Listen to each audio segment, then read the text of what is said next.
সিজদায় পড়ে আল্লাহরে বলবেন, আল্লাহ এই পৃথিবীতে আমি ছাড়া তোমার গোলামের অভাব নাই, কিন্তু তুমি ছাড়া আমার দ্বিতীয় কোনো রব নাই। চোখের পানি ছেড়ে আল্লাহরে ডেকে বলেন, আল্লাহ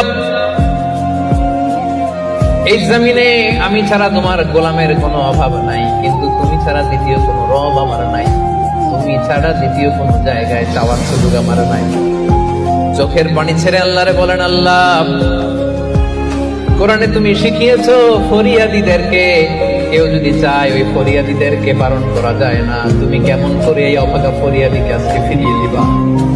চোখের পানি ছেড়ে আল্লাহর কাছে চা, সব তিনি দিয়ে দিতে পারেন। চিল্লায় বলেন ঠিক কিনা? গোটা বিশ্বের সবাই আমাদের যার যা লাগবে সব যদি আল্লাহর কাছে চাই, আল্লাহ যদি সবাইকে সবকিছু দিয়ে দেয়, আল্লাহ বলে আমার ক্ষমতার 1 ইঞ্চিও কমবে না। চিল্লায় বলেন ঠিক কিনা?